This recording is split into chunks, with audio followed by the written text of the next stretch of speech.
तो फिलहाल कांग्रेस की राष्ट्रीय महासचिव और उत्तर प्रदेश की प्रभारी प्रियंका गांधी की गोरखपुर में रैली आयोजित की जा रही है। सीधा लाइव लिए चलेंगे कार्यक्रम की ओर।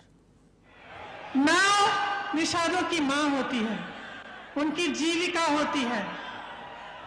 आप जानते हैं कि अगर किसी का अधिकार है नदी पे तो निषादों का अधिकार है। इस सरकार ने वो अधिकार छीना, इस सरकार ने उनको पीटा। जब उन्होंने आवाज उठाई कि हमारी नाव को ऐसे जलाया क्यों, तो उनको पीटा और उनको प्रताड़ित किया। इसी तरह से जहां जहां मैं जाती हूं, मैं लखीमपुर खेरी गई, आप सबने देखा होगा। लखीमपुर खेरी में जिस तरह से किसानों की हत्या की गई और उनकी बिल्कुल सुनवाई नहीं हुई, उस तरह से सरकार ने दिखाया कि उसकी असलियत क्या है, कि जो बड़े बड़े विज्ञापन है, जो बड़ी बड़ी बातें होते हैं, उसकी असलियत, उसकी सच। तो वहीं डोईवाला के कालाढूंगी में कांग्रेस कार्यकर्ताओं ने पूर्व प्रधानमंत्री इंदिरा गांधी की पुण्यतिथि पर उन्हें श्रद्धांजलि दी। साथ ही सरदार वल्लभ भाई पटेल की जयंती पर श्रद्धा सुमन अर्पित किए। इस अवसर पर कांग्रेस जिला अध्यक्ष गौरव चौधरी ने कहा कि इंदिरा गांधी हमारे देश की आयरन लेडी रही, जिन्होंने पाकिस्तान के 2 टुकड़े कर बांग्लादेश को अलग किया था।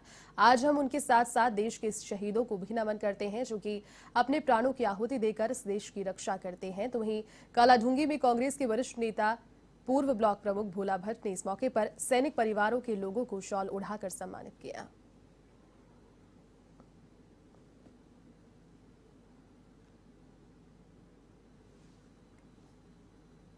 नैनीताल में उत्तराखंड राज्य स्थापना दिवस के अवसर पर राज्य आंदोलनकारियों की ओर से मंथन शिविर का आयोजन किया जाएगा, जिसको लेकर राज्य आंदोलनकारी क्रांतिकारी मोर्चा संगठन के जिलाध्यक्ष गणेश बिष्ट के नेतृत्व में नैनीताल के राज्य अतिथि गृह में प्रेस वार्ता की गई।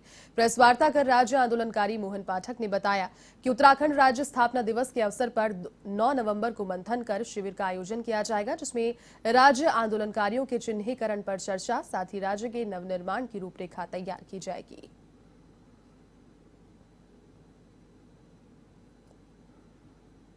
आज जो इस उत्तराखंड की हालत देख रहे हैं कि 21 साल में क्या खोया क्या पाया, इसको लेके 9 नवंबर को स्थापना दिवस के दिन नैनीताल क्लब में हमने समस्त कुमाऊं मंडल के राज्य आंदोलनकारियों को यहाँ पर आमंत्रित किया है और हम इसमें जो राज्य की स्वास्थ्य, शिक्षा और रोजगार की बदतर हालत हो चुकी है। नैनीताल में अपनी धरोहर सोसाइटी की ओर से एक सेमिनार का आयोजन किया जाएगा, जिसमें उत्तराखंड की विलुप्त होती सांस्कृतिक धरोहर के संरक्षण को लेकर चर्चा होगी। इसको लेकर सोसाइटी के अध्यक्ष पूर्व डीआईजी और जनजातीय आयोग के अध्यक्ष गणेश सिंह ने राज्य अतिथि सभागार में प्रेस वार्ता की और कहा कि आगामी 10 नवंबर को इस सेमिनार का आयोजन होगा, तो वहीं स्थानीय उत्पादों की मार्केटिंग को लेकर भी चर्चा की जाएगी। इस कार्यक्रम में इतिहासकार, शिक्षा और पर्यावरण के जानकार भी शामिल होंगे।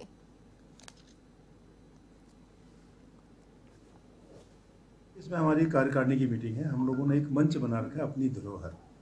उसका मेन उद्देश्य हमारा है कि हम पहाड़ को कैसे विकसित करें, पहाड़ के जो हमारी संस्कृति है उसको हम कैसे सुरक्षित रखें। हमारी जो धरोहर है, कई देखे मंदिर होंगे, कुछ तो पुरातत्व विभाग ने लिया, किसी ने, कुछ ऐसे हैं जो लोग ध्यान नहीं दे रहे हैं। तो अपनी संस्कृति को संरक्षित करना, हमारी धरोहर को सुरक्षित रखना, इस उद्देश्य से, और जो हमारे पहाड़ी पर्वतीय उत्पादन है उसका आगे बढ़ाने के लिए हम लोग क्या कर सकते हैं, इसको लेकर के, इस उद्देश्य को लेकर के हम लोगों ने एक मंच बनाया है, जिसकी पहली कार्यकारिणी की बैठक। चलिए फिलहाल सीधा रुक करेंगे एक बार फिर से गोरखपुर की ओर, जहां प्रियंका गांधी की प्रतिज्ञा यात्रा रैली जारी है। लाइन में खड़े हुए घर नहीं जा पा रहे थे खाना खाने के लिए, पानी पीने के लिए, क्योंकि लाइन छूट जाती, वहीं पे दम तोड़ दिया उन्होंने। जब मैं उनके परिवारों से मिली, घर में मैंने देखा कुछ नहीं था, सिर्फ कर्ज में डूबे हुए थे, 3-4 लाख रुपयों के कर्ज में डूबे हुए थे। न कोई गैस का सिलेंडर था, न कोई सरकारी मदद थी, कुछ नहीं था, सिर्फ एक कमरा, और उसमें उन जो मर गए थे, जिनका देहांत हो गया था, उनके परिजन रो रहे थे। और ये दृश्य मैं जगह जगह देख रही हूँ। यहाँ पे कहा गया है कि गन्ने की कीमत बढ़ाई जाएगी। मैं पूछना चाहती हूँ, आज क्यों कह रहे हैं? 4.5 सालों से क्या किया? 4.5 सालों से क्या गन्ने की कीमत बढ़ाने का मौका नहीं मिला? यहाँ पे जो चीनी मिलें लगवाई थी कांग्रेस ने, उनको किसने बंद कराया? आपको याद होगा, समाजवादी की सरकारों ने, बसपा की सरकारों ने बंद कराया। और आज वो कहते हैं कि कांग्रेस भाजपा से मिली हुई है। मैं उनसे पूछना चाहती हूँ, कहाँ है वो? कहाँ है? क्यों नहीं दिखते? जब संघर्ष होता है, जब संकट होता है, तो क्यों नहीं आते आपके पास? सिर्फ कांग्रेस आ रही है, सिर्फ कांग्रेस लड़ रही है। और मैं इस मंच पर खड़ा करके कह रही हूँ, मैं मर जाऊंगी, जान दे दूंगी, लेकिन इस भाजपा के साथ कभी मैं कोई मिलावट नहीं करूंगी।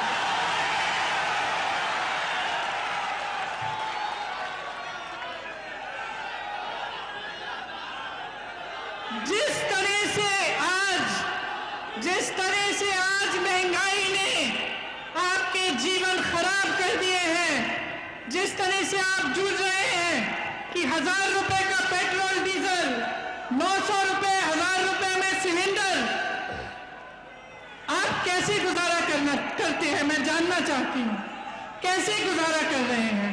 जितने भी छोटे छोटे दुकानदार हैं, तमाम दुकानें बंद की गई हैं। यहाँ गोरखपुर में मैंने सुना कि बुलडोजर लगा रखा है। और आप सबके रोजगार जो कोरोना में खत्म हुए, क्या आपके ये सरकार ने कुछ किया, मदद की? कबीरदास जी कहते थे, साईं इतना दीजिए जामे कुटुंब समाए।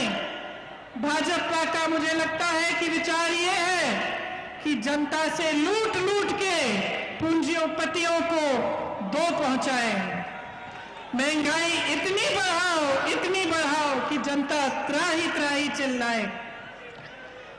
आप सब जानते ही हैं कि पिछले 7 सालों में जब से केंद्र की सरकार, भाजपा की सरकार केंद्र में आई है, तब से तमाम परिवारों की आय घटी है। देश का किसान हर दिन सिर्फ 27 रुपए कमाता है और प्रधानमंत्री जी के खरबपति मित्र एक दिन में 1000 करोड़ रुपए कमाते हैं। जब आपके लोन माफी की बात होती है तो सरकार कहती है पैसा नहीं है। उनके लोन कब से माफ किए हुए हैं आप उनसे पूछिए। सारी संपत्तियां इन्होंने बेच डाली हैं। कांग्रेस ने रेलवे बनाई, हवाई अड्डा, सड़कें, सब कुछ आपको बना कर दिया। एक एक करके सारा बेच रहे हैं। कहते हैं कि 70 सालों में क्या किया? मैं कहती हूं कि 70 साल की मेहनत इन्होंने 7 सालों में गवा दी है।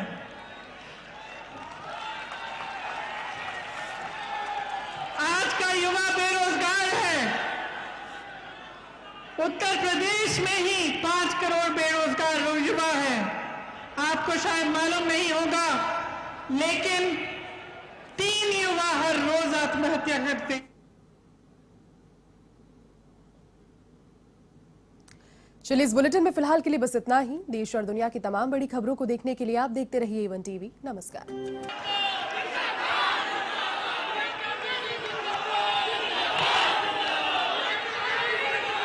यहाँ पे जो जल भराव की समस्या है, आपने देखा होगा कि मुख्यमंत्री बनने से पहले जब भी ये समस्या उठती थी तो योगी जी आते थे, लेकिन जब से मुख्यमंत्री बने हैं तो हवाई जहाज में चढ़ के चले जाते हैं, लेकिन आपकी समस्याओं को सुनने नहीं आते।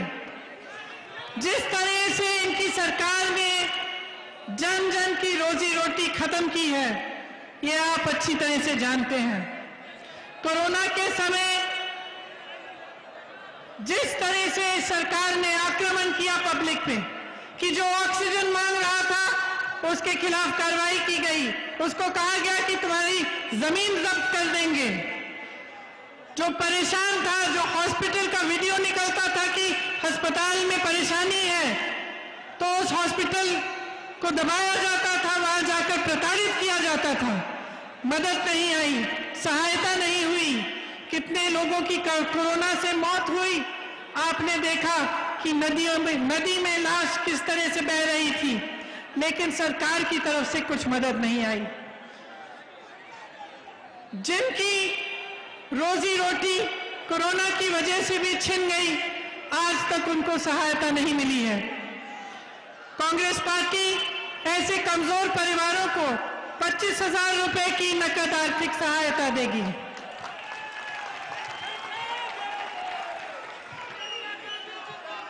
गोरखपुर में मैं जानती हूं कि स्वास्थ्य की जो सुविधाएं हैं वे बुरी स्थिति में हैं। अब चुनाव आ रहा है तो सुनने में आ रहा है कि एम्स खोला जा रहा है और तमाम ऐसी घोषणाएं हो रही हैं, लेकिन जब 5 सालों से ये सब काम नहीं किए गए तो आप क्या उम्मीद कर सकते हैं कि अब किए जाएंगे।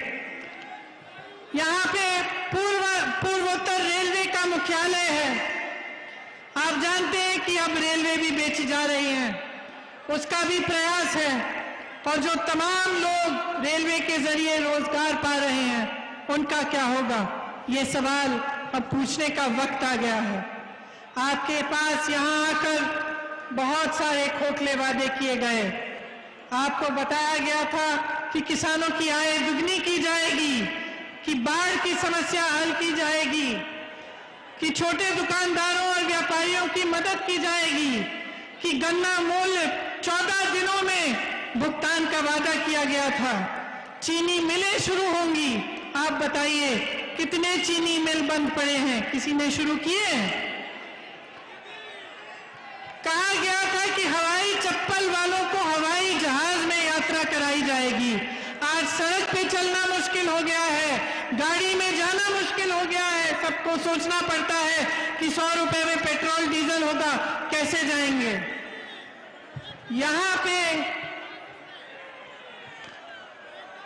गुरु गोरखनाथ जी की वाणी का विपरीत हुआ है। बुलडोजर चलाए गए हैं, आपकी संपत्ति को जब्त करने की बात की गई है, जेल में डालने की, धमकाने की बात की गई है। तो एक समय आ गया है कि आप जो अपने नेता में आस्था रखते हैं उस पर एक प्रश्न उठाइए कि यहाँ पे जिसने आपको इतने वादे किए उसमें से एक भी वादा पूरा नहीं हुआ। तो ये समय आ गया है कि अब प्रदेश में, पूर्वांचल में बदलाव आना चाहिए। अगर आप जागरूक नहीं बनेंगे, अगर आप प्रश्न नहीं उठाएंगे तो उत्तर प्रदेश इस खाई में से नहीं निकल पाएगी।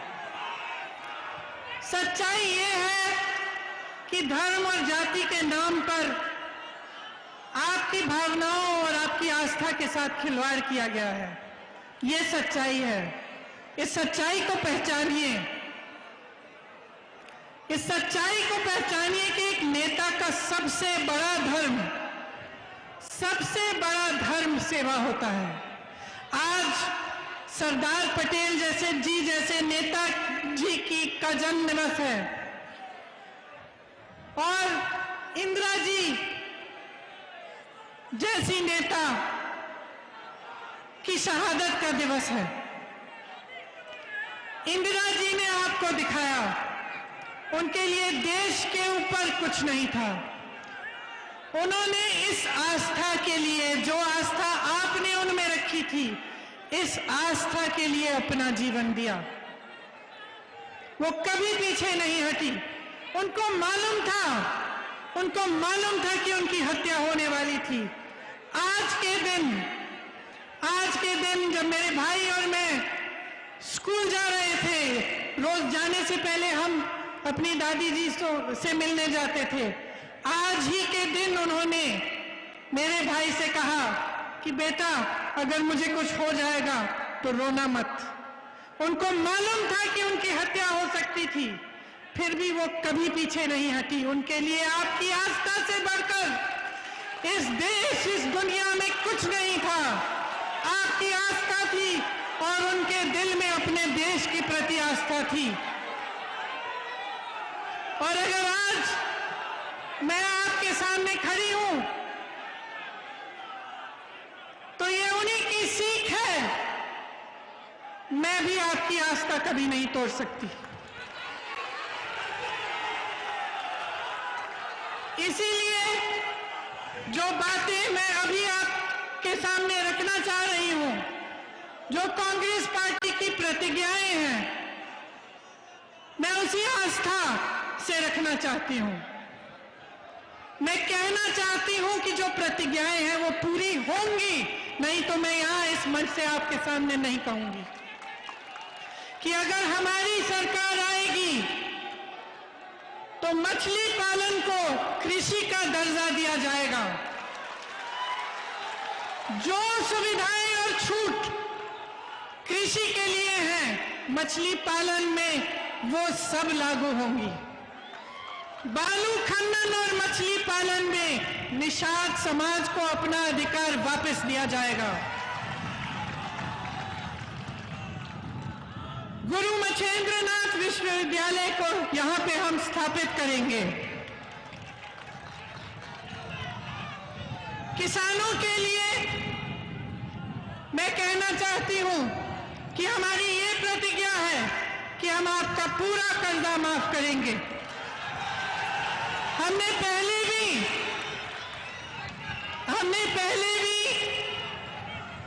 ऐसी प्रतिज्ञा की थी और आप जानते हैं कि 72,000 करोड़ रुपए का कर्जा हमने माफ किया था कांग्रेस पार्टी के सरकार ने। किसानों के लिए गेहूं और धान 2500 पर क्विंटल में खरीदा जाएगा और गन्ना किसानों के लिए 400 रुपए। यहां मैं जानती हूं कि गन्ना का किसान बहुत ही परेशान है। मैं ये भी जानती हूं कि अन्ना पशु की बहुत ही समस्या है और जिस तरह से हमारी सरकार ने छत्तीसगढ़ में इस समस्या को सुलझाने की पूरी कोशिश की है, उसी तरह से यहां पे अन्ना पशु की समस्या सुलझाने का हम काम करेंगे।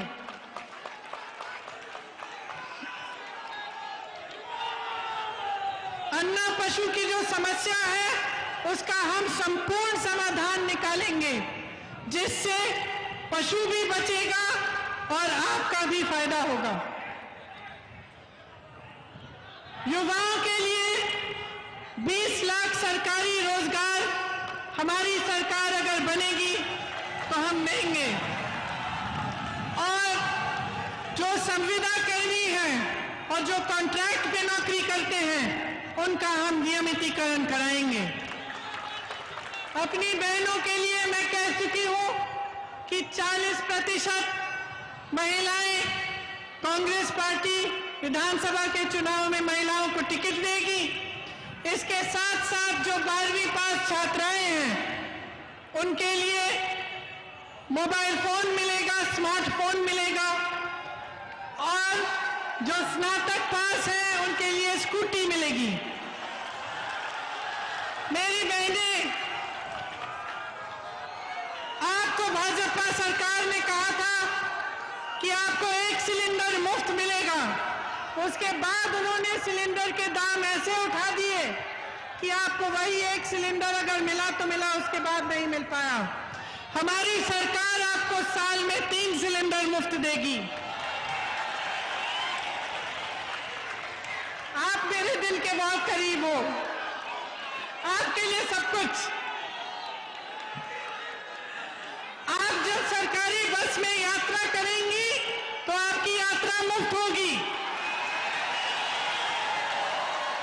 आंगनबाड़ी और आशा बहुएं दिन रात काम करती हैं, उनको कम से कम 10,000 रुपए का मानदेय मिलेगा।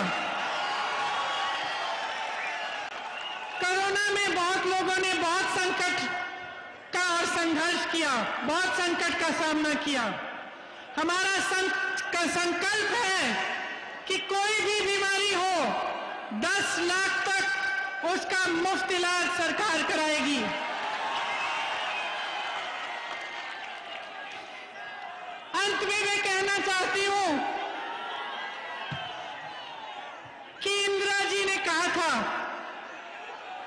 शरीर के खून का एक एक कतरा, एक एक बूंद इस देश को समर्पित है।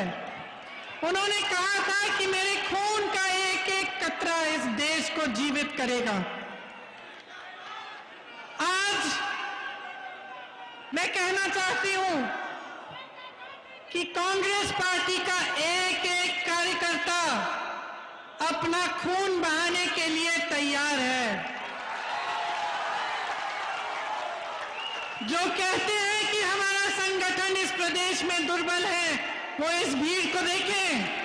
ये हमारे संगठन की भीड़ है, ये हमारे संगठन की ताकत है। इस संगठन को बनाने के लिए हजारों लाखों कार्यकर्ताओं ने 2 साल से बहुत ही ज्यादा मेहनत की है, और उनके साथ साथ जिन कार्यकर्ताओं ने 20-30 सालों के लिए इस प्रदेश में कांग्रेस का झंडा उठा रखा, वे खड़े हैं। हमारा संघर्ष जनता का संघर्ष है। उत्तर प्रदेश की भाइयों और बहनों, आपका संघर्ष है। आपकी आवाज हम उठाएंगे, आपके लिए हम लड़ेंगे, आपके लिए हम हाजिर हैं।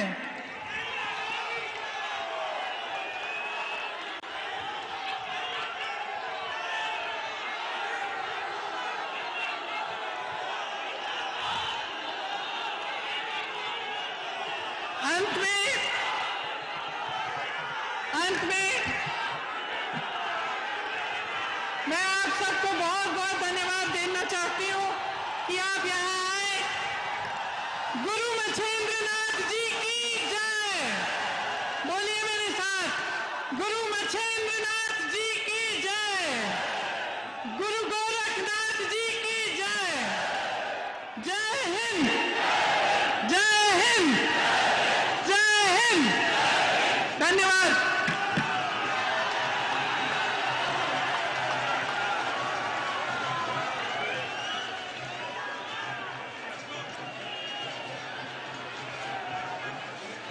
हेलो, आशुतोष तिवारी जी आप आइए। और